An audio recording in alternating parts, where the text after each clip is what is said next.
जय श्री कृष्ण। श्री बिहारी जी की बैठक में आपका स्वागत है। मैं हूं शैलेंद्र कुमार भारद्वाज। असहाय व्यक्ति का कौन सहारा है? असहाय अवस्था जब किसी प्राणी को कोई उपाय न सूझ रहा हो, चलने के लिए कोई रास्ता न दिखाई दे रहा हो, या शारीरिक रूप से बहुत अक्षम हो चुका है, शक्ति नहीं बची है, अथवा आर्थिक रूप से दरिद्रता ने उसको घेर रखा है। अब वो व्यक्ति कहाँ जाए, क्या करे, समझ में ही नहीं आ रहा, कोई उपाय ही नजर नहीं आ रहा है। असहाय होने का मतलब ये होता है कि उसको कोई सहारा नजर नहीं आ रहा, उससे कुछ नहीं सूझ रहा, क्या करे। बुद्धि भ्रमित हो चुकी है, शरीर अस्वस्थ है, या किसी ऐसी बीमारी ने घेर रखा है जिसमें कोई उपचार संभव नहीं है, और मन अशांत भी है, क्योंकि जिस चीज़ों के पीछे दौड़ते दौड़ते उसने पूरी ज़िंदगी गुजार दी, अब वही चीज़ें उसके सामने खड़ी होकर उसका मुंह चढ़ा रही हैं, उससे जैसे कह रही हैं, लो बहुत भागे ना मेरे पीछे, अब पकड़ो हमें, अब हम कैसे पकड़ो को देखें। या आप कहिए मृत्युशैया पे पड़ा हुआ व्यक्ति, क्या करे। उसको पता है, अगर उसको होश है तो उसको पता है उसके स्वजन परिवारीजन उसकी मनोदशा को समझ नहीं सकते, क्योंकि ये व्यक्ति सिर्फ वही जानता है जो इन परिस्थितियों से गुजर रहा हो। अब क्या करें, ऐसा क्या उपाय है उसके पास? मुझे जो उपाय सूझता है वो कृष्ण है, क्योंकि मेरा अनुभव ये कहता है कि हर परिस्थिति में जब हम बहुत परेशान हो जाते हैं, कोई उपाय ना सूझ रहा होता है, और जब हम कृष्ण का स्मरण करते हैं तो कहीं ना कहीं से कोई उपाय आ जाता है, और जब उपाय आता है तो मन प्रसन्नता से खिल उठता है। जो असहाय व्यक्ति, रोता बिलखता, मानसिक रूप से क्लांत व्यक्ति, जब उसके मन में कोई सकारात्मक विचार प्रवेश कर जाए, जब कोई उसके मन में एक ऐसी बात आ जाए जो प्रसन्न हो जाए, तो ये सिर्फ प्रभु कृपा ही होती है, ये सिर्फ ईश्वर की कृपा ही होती है। और कृष्ण के अलावा मुझे ही नहीं लगता कि, मतलब मेरा अनुभव नहीं है, लेकिन मेरा कृष्ण के साथ अनुभव है। खैर उस अवस्था में जब आप परेशान हैं, असहाय हैं, कोई रास्ता नहीं सूझ रहा है, तब कृष्ण कुछ समझ में आ ही जाता है। तो जो लोग कृष्ण से दूर हैं, आगे बढ़ने से पहले मैं 2 कड़ी उनके लिए गुनगुनाना चाहता हूँ। गाने की कड़ियाँ हैं।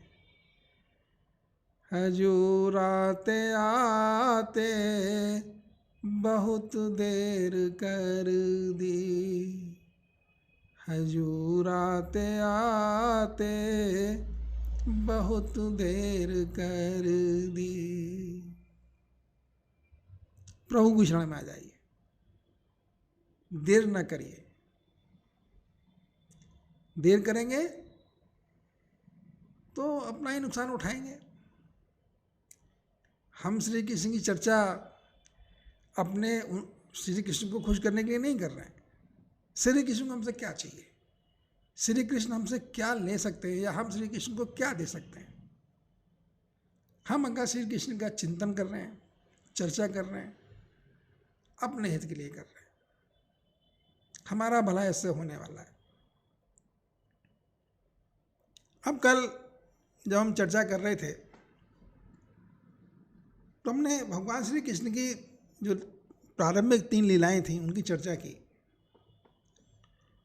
और उससे हमें एक बात समझ में आई कि हमें जो कष्ट है, हमें जो परेशानियां हैं, वो आदमी भी दे सकते हैं, इंसान भी दे सकते हैं, जड़ पदार्थ भी दे सकते हैं,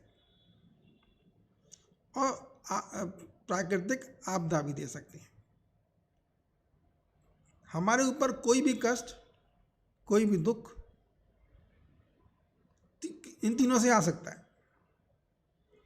लेकिन हमें क्या सिखाया गया कि अगर हमारी आध्यात्मिक ऊर्जा दृढ़ है, श्रेष्ठ है, तो हम इन सब परेशानियों से पार पाके अंत में विजयी हो सकते हैं। और आध्यात्मिक ऊर्जा के सबसे बड़े स्रोत भगवान श्री कृष्ण ही है। तो हमको ये सिखा दिया गया कि भाई देखो ये है, आप अगर चाहते हो कि ये चीज़ें आपको परेशान ना कर पाए या आप इन सबसे ऊपर उठें, तो भगवान श्री कृष्ण की शरण में आइए। अभी कुछ देर पहले कल्पना है, मैं श्रीमद् भागवत को थोड़ा देख रहा था। गाय हैं, बछड़े हैं, माँ बाप हैं, बच्चे हैं, ग्वाल वाले हैं, एक सामाजिक जीवन है। कहीं हम इस जीवन की कल्पना करके आनंदित हो सकते हैं या हम इस जीवन में जी सकते हैं क्या? आजकल सैटेलाइट फैमिलीज हो गई हैं, सब न्यूक्लियर फैमिली हैं, अलग अलग रहते हैं, वो सुख नहीं मिल पाता। उनकी बाल लीलाएं, बाल क्रियाएं, खेल जो भगवान ने खेले, वो जरा मुश्किल है। आज के जीवन में वो संभव नहीं है, हो नहीं पा रहा। संभव तो है लेकिन हो नहीं पाता है। हमारी महत्वाकांक्षाएं, हमारे संस्कार, सामाजिक परिवेश, इन सब ने सबको दूर दूर कर रखा है। वैमनस्य भी है, आपस में एकजुटता भी दिखाई नहीं देती। सब अपने अपने में मस्त हैं, अपने अपने में तल्लीन हैं, हकीकत से दूर हैं। और इसीलिए हम जीवन का वो सुख नहीं भोग पाते जो कभी हम भोगा करते थे।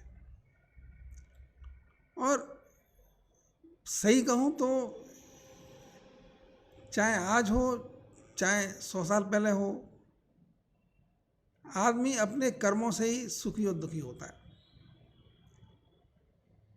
तो हम श्री कृष्ण के पास ही बैठ के शांति पा सकते हैं, चाहे वो आज हो, चाहे आज से 100 साल पहले हो। जो भी ईश्वर से दूर गए, जो भी ईश्वर सत्य स्वरूप है, और जो भी ईश्वर से दूर हुए, वो कभी आनंदित नहीं रहे, हो भी नहीं सकते। आनंद कहीं है ही नहीं, ईश्वर के अलावा कहीं और आनंद नहीं है। और कृष्ण भक्ति, कृष्ण को देखना, कृष्ण को समझना, कृष्ण को जानना, कृष्ण की लीलाओं का रहस्य देखना, ये तो हर किसी के लिए संभव नहीं है। इसीलिए हर आदमी को बहुत जल्दी इसमें घुस जाना चाहिए।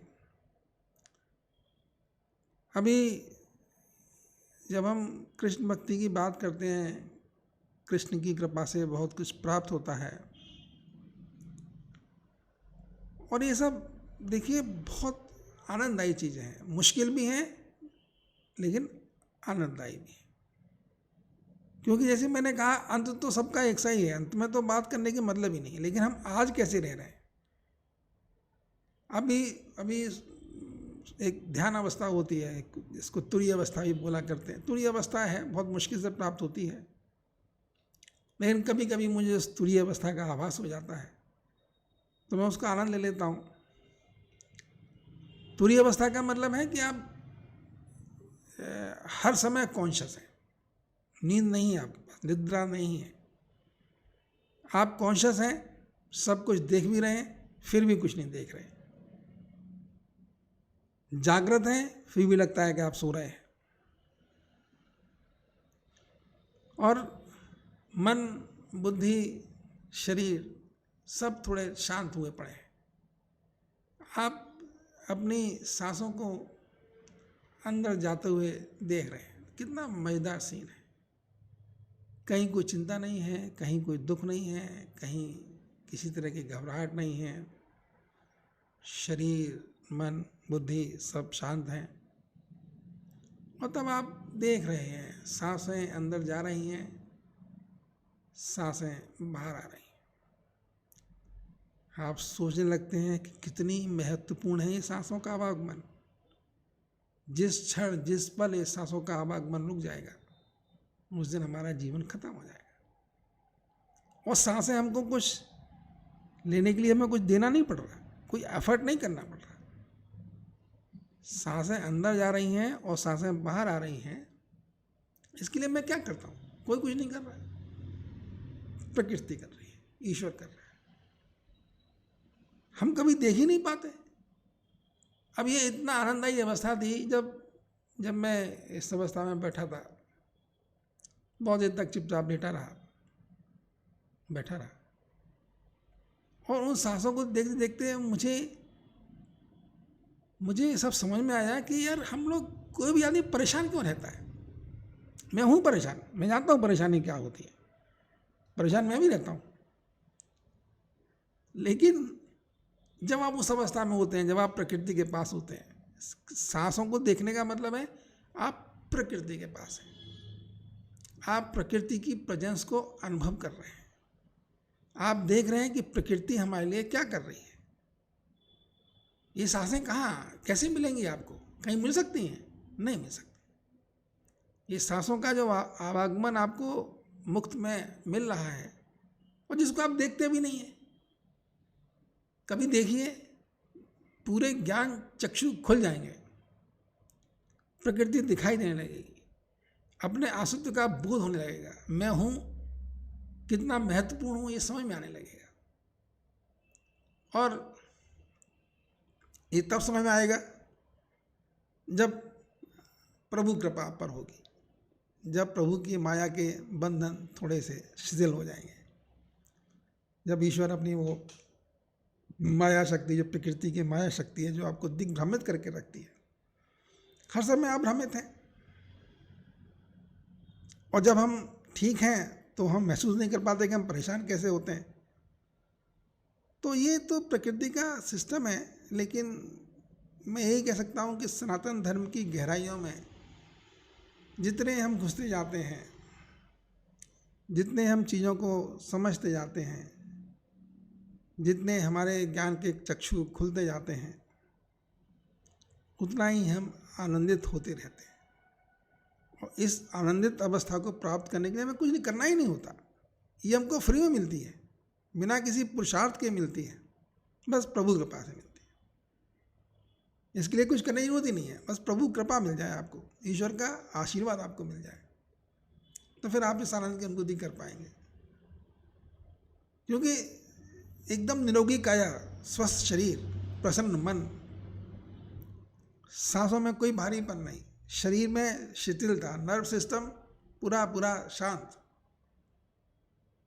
और प्रकृति आप देख पा रहे हो, पूरा विश्व में, ब्रह्मांड में घूम पा रहे हैं। अनंत ब्रह्म, अनंत शक्ति चारों तरफ व्याप्त है। आप वहाँ बैठे हैं। मैं कुछ इस सीख पाया हूँ, कुछ देख पाता हूँ, लेकिन देखने के लिए अभी तो बहुत कुछ बाकी है। लेकिन जितना देखा है उतना तो मैं आपको बता दूँ कि कितना मिलता है। प्रभु कृपा या कृष्ण भक्ति कितनी शानदार है, कहाँ तक ले जाती है। किया क्या है मैंने, सिवाय भगवान कृष्ण के नाम जपने के? अब मैं उनकी बातें करता हूँ। हाँ, बातें करने का भी बहुत फ़ायदा है, क्योंकि जहाँ कृष्ण की चर्चा होती है वहाँ एक दैवीय ऊर्जा आ जाती है। उसके पास भी आ जाती है, सुनना होता है, और उसके पास भी आ जाती है, बोलना होता है। और दैवीय ऊर्जा ही हमको आनंद प्रदान करती है। आप समझ लीजिए, कुछ भी हो आपके पास, कुछ भी हो, अगर दैवीय ऊर्जा नहीं है तो आप आनंदित नहीं हो सकते। मैंने देखा, काम के पीछे भागेंगे, मैं पता नहीं क्या क्या करते रहेंगे, क्योंकि उनके शरीर में तनाव रहता है, उनके मन में तनाव है, वो शुभ शांत बैठ ही नहीं सकते, अशांत अवस्था में रहते हैं। बीमारियां भी झेल लेती हैं, सुबह से लेकर शाम तक दवाएं खाते रहते हैं, मिलता तो कुछ है नहीं। शरीर तो चला ही जाएगा भाई, जिस दिन जाना होगा। तो प्रभु कृपा से, प्रभु के आनंद से, कृष्ण जी से, क्योंकि कृष्ण के अलावा मतलब मैं तो कुछ करता ही नहीं, मतलब मैंने कुछ नहीं किया ज़िंदगी में, और बस एक ही कर मैं कभी कभी कृष्ण के ध्यान कर लेता हूँ, कृष्ण का कभी कभी मंत्र जाप कर लेता हूँ, हरे राम का। बाकी मैं क्या करता हूँ, और कृष्ण को हम दे भी क्या सकते हैं।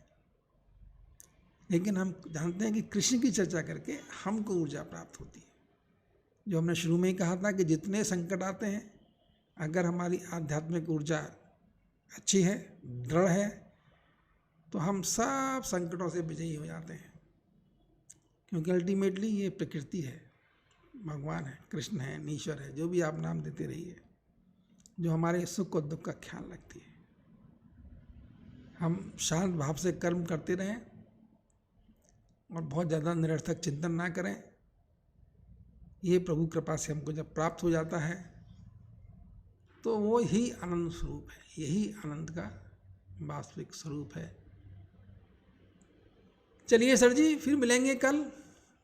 तब तक के लिए जय श्री कृष्ण, जय श्री कृष्ण।